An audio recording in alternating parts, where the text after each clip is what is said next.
वार्षिक मेला आयोजित। राजस्थान, गुजरात सहित अन्य राज्यों में पहुंचे श्रद्धालु। अमरकोट के राजघराने में जन्मे सोढ़ा कालांतर में कहलाए मुनि जी महाराज। अमरकोट के राजघराने में जन्मे सोढ़ा राजपूत जौहर सिंह कालांतर में अर्बुदांचल के एक महान तपस्वी संत मुनि जी महाराज के रूप में प्रख्यात हुए। मुनि जी महाराज के पूर्वाश्रम के बारे में जानकारी है कि उनका संबंध धार पार कर अमरकोट के सोढ़ा राजघराने से था। मुनि जी महाराज के अर्बुदांचल में आगमन के बारे में कहा जाता है कि सन 1925 के लगभग अमरकोट क्षेत्र में भयंकर अकाल पड़ने के कारण वे अपनी गायों को चराने के उद्देश्य से आबू की तरफ आए थे। मुनि जी के साथ एक रेवारी भी था जो मूलतः राजस्थान का ही था। यहाँ आने पर सिरोही के अनादरा गांव के निकट आबू की तलहटी में उनकी आकस्मिक भेंट किसी सिद्ध पुरुष महात्मा से हुई। उस महात्मा ने मुनि जी से थोड़े दूध की मांग की और मुनि जी ने सहर्ष दे दिया। महात्मा ने दूध का प्रसाद पाने के बाद अपनी झोली में से एक फल निकालकर इन दोनों को दिया और अदृश्य हो गए।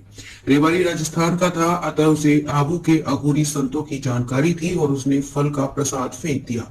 लेकिन मुनि जी को तेज भूख लगी होने के कारण रेवाड़ी द्वारा मना करने पर भी वो खा गए, जिससे उनके अंतःकरण में एक अद्भुत प्रकाश और परम शांति का अनुभव होने लगा और वे स्वयं भी अपनी दशा को समझने में असमर्थ हुए।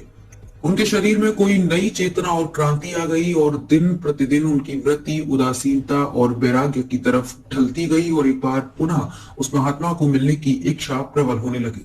मुनि जी अपने साथ रेवारी को ये कहकर कि मैं उस महात्मा को खोजने के लिए आबू की झाड़ियों में जा रहा हूँ, यदि वापस आता हूँ तो ये गाय मुझे वापस देना, अन्यथा ये माल तेरा है, इतना कहकर अलविदा कह गए।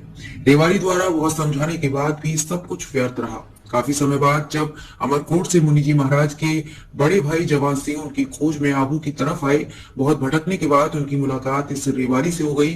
तब रेवारी ने उन्हें सारी घटना से अवगत कराया और आशा छोड़कर चले जाने को कहा और उनके बड़े भाई को गाय ईमानदारी पूर्वक सौंप दी।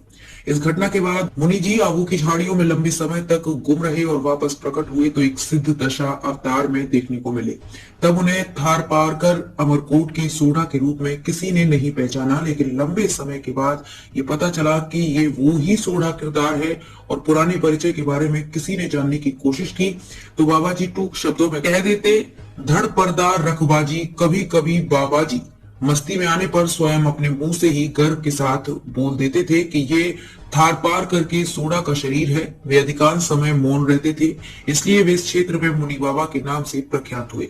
लेकिन एक समय स्वयं मुनि बाबा ने किसी पत्र पर हस्ताक्षर किए थे जहां उन्होंने अपना नाम शमशेर गिरी लिखा था। इससे अंदाजा लगाया जा सकता है कि वैरागी जीवन में उनका नाम शमशेर गिरी था। मुनि बाबा को हिंदू ग्रंथों के अलावा कुरान शरीफ का भी अच्छा ज्ञान था। वस्तानेश्वर महादेव व स्वरूप